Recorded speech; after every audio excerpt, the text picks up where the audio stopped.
1º de abril de 2024 marca 60 anos do golpe civil-militar que marcou para sempre a história do Brasil. Esse golpe instaurou uma ditadura que durou por mais de 2 décadas e tem marcas que deram um tom autoritário para a política brasileira. Lembrando que esse regime autoritário, ele serve como base para muitos políticos usarem ou a favor ou contra, mas o fato é que a ditadura militar, ela tem suas questões, suas características voltadas para a violência. Para o presidente Lula, que vimos aí nas últimas semanas e meses, né, enquanto mais se aproximava para a gente falar sobre questões relativas a 60 anos da ditadura, mais ele dava para trás, porque há um ano ocorreu no Brasil o 8 de janeiro de 2022, que foi uma tentativa de golpe de Estado para tirá-lo do poder, e ele teve apoio dos militares. E agora o governo está tentando fazer as pazes com os militares, achando que a gente pode virar a página, deixar o que é a história para trás, parar de ficar remoendo coisas, que os militares envolvidos em atitudes golpistas já estão sendo punidos, e por isso não é mais uma preocupação que deveríamos ter. Por outro lado, a gente pode entender isso também como uma atitude perigosa do governo, porque você está tratando da memória de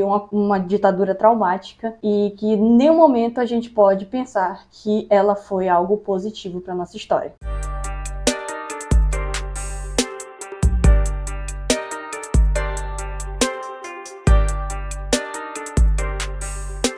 Pois bem, eu me chamo Arte Xavier e resolvi fazer esse vídeo para a gente poder debater um pouco de questões que, por mais que políticos achem que não é função dele trazer essa memória, eles são os grandes representantes nossos que deveriam estar ressaltando a importância da democracia, de uma democracia popular participativa e, na verdade, as disputas elas estão focando hoje em muitos políticos defendendo a ditadura militar. Para trazer esse ponto relevante, tanto os acontecimentos que vieram da ditadura quanto os acontecimentos da política contemporânea no Brasil, eu resolvi bagunçar um pouco a linha do tempo e trazer o que a gente chama do golpe da Dilma Rousseff. No dia 17 de abril de 2016, vários deputados federais estavam votando a abertura do que seria o processo de impeachment da Dilma, que resultaria na sua retirada do governo. Nós temos aqui, então, vários deputados falando por Deus, pela pátria, pela família e entoando em uníssono o tchau querida. Tinha até aquelas plaquinhas ridículas, né, que falavam assim, tchau querida, de maneira debochada, sarcástica, e nós estávamos ali vivendo um processo muito interessante que levaria à política que levaria à eleição de 2018. Nós temos, então, dentre esses deputados, um que eu gostaria de destacar, que é a fala do deputado do PSC do Rio de Janeiro, que ele vai dizer, nesse dia de glória para o povo, tem um homem que entrará para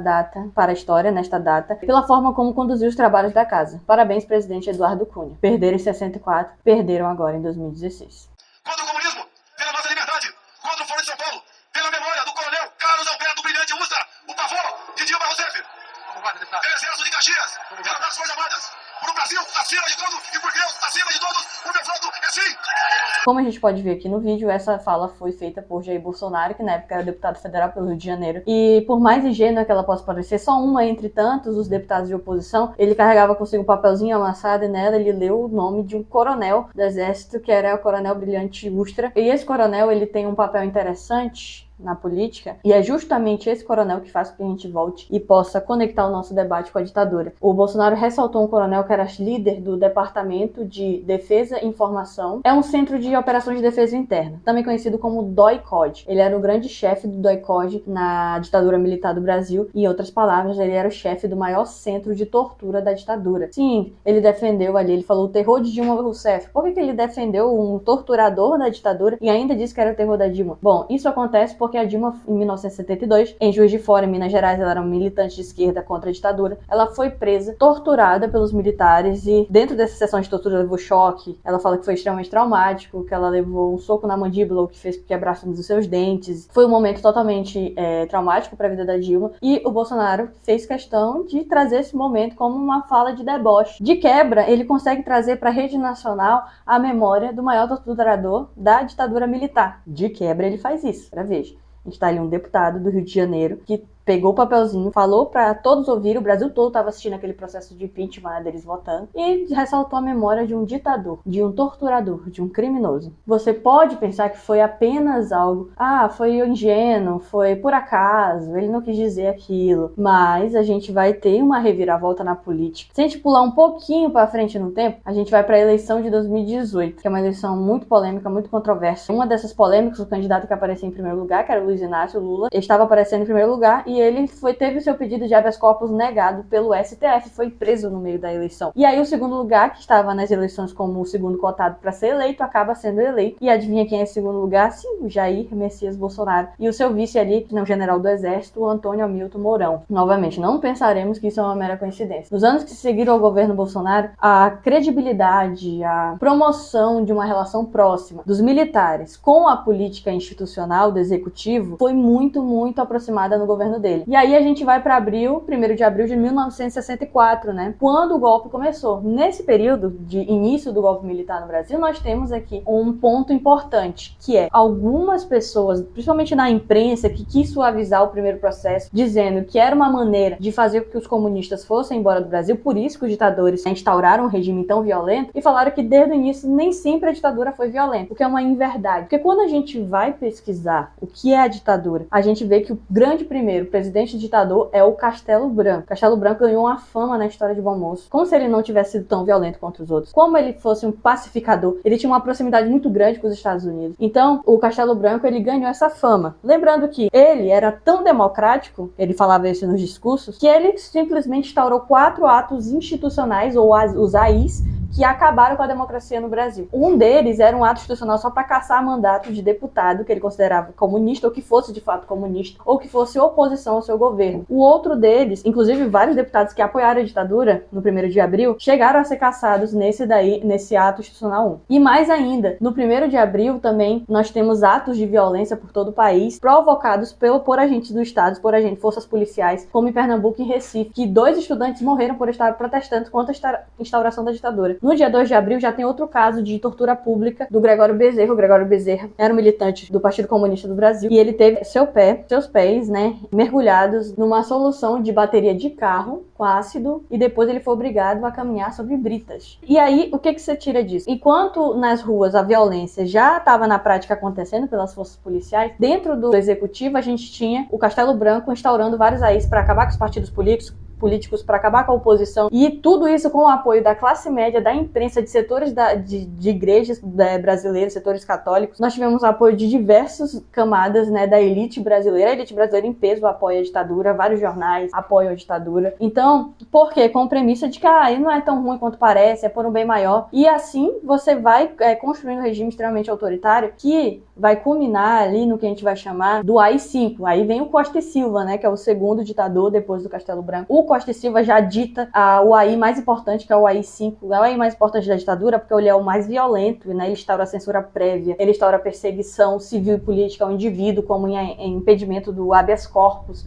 Então esse aí é um instrumento do governo extremamente autoritário, só que ele não foi o que fez o governo ser autoritário, ele só fez na teoria o que o governo já fazia na prática, que era instaurar diversas formas de perseguição a quem pensava diferente, a quem discordava, a quem queria fazer oposição a esse governo. E outro fator interessante também é que você pensa, a CLT, ela é um instrumento que deu direitos aos trabalhadores, só que uma das primeiras coisas que os militares fizeram quando deram um golpe de Estado, a primeira coisa que eles fizeram foi pegar a CLT e usar como maneira de controlar todos os sindicatos. Então, o Ministério do Trabalho conseguiu tirar dos cargos todos os dirigentes e colocar só dirigentes pelegos, que a gente chama, né, que são pessoas vendidas para o governo. E aí a gente volta para um ponto interessante. A violência. A violência que era institucionalizada, ela era promovida principalmente do DOI-CODE, que era o destacamento voltado para perseguir e torturar as pessoas. Só que aí também tinha outros destacamentos importantes, como o CNI. O próprio Castelo Branco instaura, olha como ele era democrático, um centro só de espionagem para instaurar a doutrina de segurança nacional e você poder ali ter medo de opinar, de se organizar politicamente, de ir contra o governo. O SNI promoveu diversas sessões de espionagem, foi identificando as pessoas, né, infiltrados dentro da oposição, para que ela não houvesse oposição, não se mobilizasse contra ele. E aí, na ditadura, o que aconteceu é que muitas pessoas que se posicionavam contra acabaram fugindo do país, ou sumindo, ou sendo desaparecidas, né, colocadas como desaparecidas pelo governo, ou mortas e torturadas, era o objetivo que o governo fazia. Existiam também outras formas de você perseguir e torturar na ditadura, que às vezes as pessoas nem imaginam, mas existe um reformatório voltado para aprender indígenas. Sim, reformatório Krenak. Esse reformatório servia para reeducar indígenas que eram acusados de embriaguez, de vadiagem, olha as acusações, de desentendimento com grileiros, ou seja, quem queria invadir, resistiam à invasão de suas terras, e eles mandavam para esse reformatório. E piora, a ditadura faz o GRIM, que é uma guarda formada só por indígenas. Ela seleciona 84 indígenas de todo o país. Esses 84 indígenas têm a missão, eles são reeducados e colocados dentro da doutrina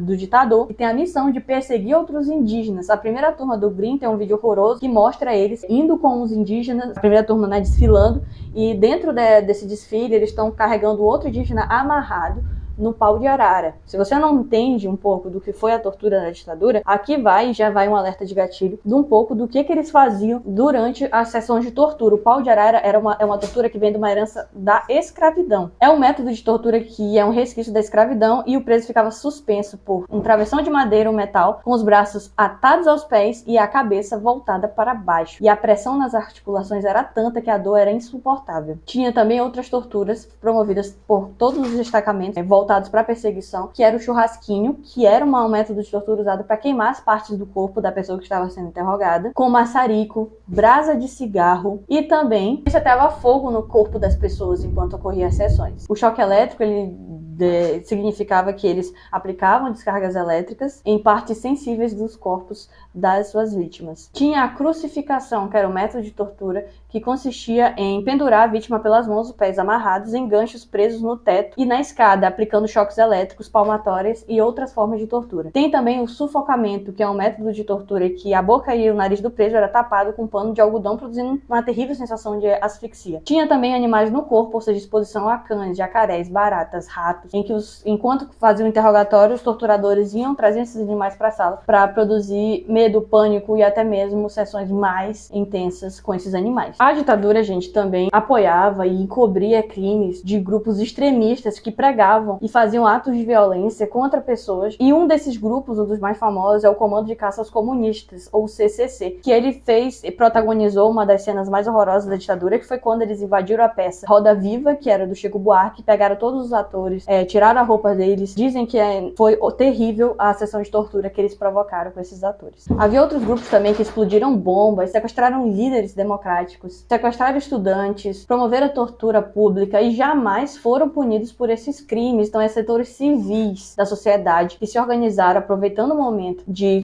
violência, promoveram esse tipo de atitude, principalmente setores elitizados. Claro, também tinha ali uma questão internacional, que era a Guerra Fria. Então, todos os países latino-americanos estavam sendo invadidos por essa doutrina, principalmente o que a gente vai chamar de Operação Condor, que é uma operação voltada para a instauração das ditaduras em toda a América Latina. E não seria possível, gente, posso falar isso com tranquilidade, não seria possível instalar uma ditadura no Brasil sem o apoio dos Estados Unidos, tá? O apoio dele foi crucial para que essa ditadura funcionasse. Não foi só no Brasil, inclusive, que a ditadura se instalou. Se você pensar bem, na América Latina, desde o início do século XXI, tem várias ditaduras culminando aí na Argentina, no Chile, no Uruguai, no Paraguai, na Bolívia. Mas o Brasil, o caso do Brasil, desde 1954, eles tentavam instaurar uma ditadura. Só não instalaram em 1954 porque o Getúlio Vargas se matou, que foi o caso que levou à morte dele, né? Que foi quando os militares queriam obrigar ele a deixar o poder, e se não iam invadir e tudo mais, e ele acaba, né, tendo aquele episódio trágico que ele se mata. E quando dá em 64, eles já haviam tentado algumas vezes, né, em 1961, tirar o João Goulart do poder, que era um líder trabalhista do PTB de esquerda, que debatia com as camadas populares, que tentava planejar reformas, né, como reforma agrária, reforma tributária, reforma trabalhista. E os militares aproveitaram esse momento de descontentamento da elite, aproveitaram esse momento de luta política e ideológica da Guerra Fria dos Estados Unidos versus a União Soviética, esse momento em que o capitalismo estava sendo posto em xeque, e aproveitaram esse momento, e tudo culminou para que eles conseguissem dar o golpe no 1º de abril de 1964. E aí a gente pula também para outros casos emblemáticos de tortura na ditadura, que foi a Operação Jacarta, promovida por um general em São Paulo, que era o Dávila Mello. E esse general, ele tinha o objetivo de caçar todos os comunistas, ou pessoas que estavam ligadas ao Partido Comunista do Brasil, dentro das instituições públicas, de jornalistas, intelectuais, das universidades. Então ele tinha o objetivo de perseguir essas pessoas. E nesse episódio, né, uma das pessoas que foram intimadas foi um jornalista muito famoso no Brasil e premiado, que é o Vladimir Herzog, ou Vlado. Prontamente, quando o Doikod foi até seu lugar de trabalho chamá-lo para depor, Vladimir Herzog se dispôs a ir até o destacamento, né, de defesa e informação. Chegando lá, ele foi preso e de lá nunca mais saiu. O Vladimir Herzog foi encontrado morto. Segundo os militares, ele havia se enforcado na cela. Então, os militares, inclusive, chamaram o ML às pressas, pediram para tirar uma foto. Só que tem um problema nessa foto, você vai acompanhar aqui. E aí vem um alerta de gatilho. Nessa foto, a gente gente tem ele enrolado num pano no pescoço, só que nessa foto, simplesmente a janela tá amarrado o pano, não vai além da altura do Vladimir Herzog. Então as pessoas tiveram a certeza ali naquela cena de que ele não se matou. E sim, ele foi morto numa sessão de tortura. Depois se descobriu que ele foi torturado de diversas formas e ele acabou não resistindo, gente. A morte dele causou uma comoção no Brasil inteiro, era um jornalista, era conhecido. E inclusive foi chamado rabino, né, pra fazer a unção do seu corpo e tudo mais, de acordo com a religião dele, que ele era judeu e também não era brasileiro, né, ele é iugoslavo. Então ele aproveitaram e fizeram questão de demonstrar que não consideravam que foi suicídio a morte do Vladimir Herzog, e ele foi enterrado bem dentro dos ritos do judaísmo, porque no caso, na época, né, eu não sei como é que é hoje, mas ele teria que ser enterrado separadamente, de um ritual diferente, se ele tivesse tirado a própria vida. Então o rabino demonstrou que não achou que ele tirou a própria vida e fez um ritual judaico digno para ele. O Vlado morreu no dia 25 de outubro de 1975. Quando deu no dia 31 de outubro de 1975, Quando deu no dia 31 de outubro de 1975, pessoas foram convidadas para o ato ecumênico em homenagem a ele na igreja, o que teria sido o maior ato contra um morto político na ditadura. Foi mais de 8 mil pessoas nessa missa, todas pacíficas. Essa missa foi celebrada por Dom Evaristo Armes, um dos grandes lutadores contra a opressão da ditadura. Eles a todo momento falaram para não revidar, a polícia estava fora, a cavalaria estava fora da missa. Então foi um momento de muito medo e tensão, todo mundo muito quieto lá dentro, enquanto a polícia soltava bombas e atirava. E quando eles saíam com os padres todos de mãos dadas, para que não machucasse a população que estava dentro da igreja, não adiantou. A cavalaria foi para cima, machucou, houve quebra-quebra, muitas pessoas machucadas. Isso na missa em homenagem ao Vlado. Só daí, então, a gente pode tirar o quão traumático foi os eventos da ditadura. Eu coloquei alguns exemplos, como os exemplos do Gregório Bezerro, os exemplos da Dilma Rousseff, os exemplos do Vlado, os exemplos dos indígenas que foram perseguidos na ditadura. Então, os crimes foram tamanhos que até dentro do próprio exército, pessoas que eram de esquerda e discordavam da ditadura foram perseguidas. É um número muito alto, por volta de 7 mil pessoas do exército, né, soldados, foram perseguidos pelo próprio exército, para vocês terem uma noção. E também dentro dos setores civis, né, pessoas tinham esses grupos de violência que pregavam violência contra as minorias, pregavam violência contra pessoas que consideravam subversivas, os grupos de espionagem. Então, era um amplo aparato de violência que marcou para sempre a estrutura brasileira, que até hoje a gente tem amplos problemas de violência policial no Brasil. Não é à toa que nós temos essas experiências hoje